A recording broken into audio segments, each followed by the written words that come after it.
নমস্কাৰ। আজি অন্য এটা ভিডিঅ'লৈ আপোনালোকক মই স্বাগতম জনাইছোঁ। আজি দেখুৱাবলৈ লৈছোঁ ফুল খেতি।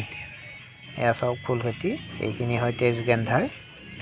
এয়া তেজগেন্ধাই ফুল নতুনকৈ ফুলিবলৈ আৰম্ভ কৰিছে। চাওক ফুলটো চাই লওক আপোনালোকে। আৰু এইপিনে আছে আমাৰ চেৰিগেন্ধাই। আচলতে এইটো বাবৰি শাক হয়। বাবৰি শাকক ফুল খেতি হিচাপে কৰিব পৰা যায় আজিলৈকে। চাওক এয়া কলি আহিব লৈছে। আৰু গছবোৰ যিমান দেখিছে একেবাৰে সৰু হৈ থকা বুলি ক'ব পাৰি। যেতিয়া গছবোৰ সম্পূৰ্ণকৈ ফুলিবলৈ ল'ব তেতিয়াহ'লে গছবোৰ যথেষ্ট ডাঙৰ হ'ব। আৰু গছবোৰ গুৰিবোৰত মাটি চপাই দিয়া হৈছে।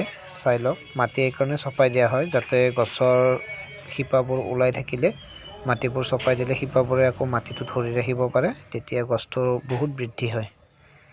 এয়া মোৰ মামা ককাৰ ফুল খেতি হয়। মই তেখেতৰ ঘৰত যাওঁতে ফুলৰ এইটো ভিডিঅ' বনালোঁ। আগতে ময়ো ফুল খেতি কৰিছিলোঁ, কিন্তু এতিয়া সময় যিহেতু নাপাওঁ সেইকাৰণে মই ফুল খেতি কৰা বন্ধ কৰিলোঁ।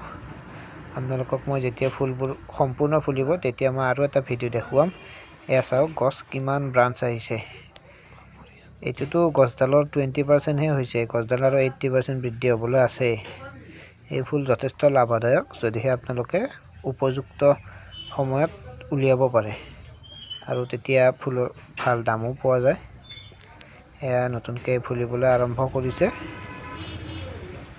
আপোনালোকে যদি ফুল খেতি কৰে তেন্তে ফুল খেতি কৰিব পাৰে, কিন্তু তাৰ আগতে বজাৰখন চাই ল'ব লাগিব। আচলতে খেতিখন বজাৰ পোৱা যাবনে নাই।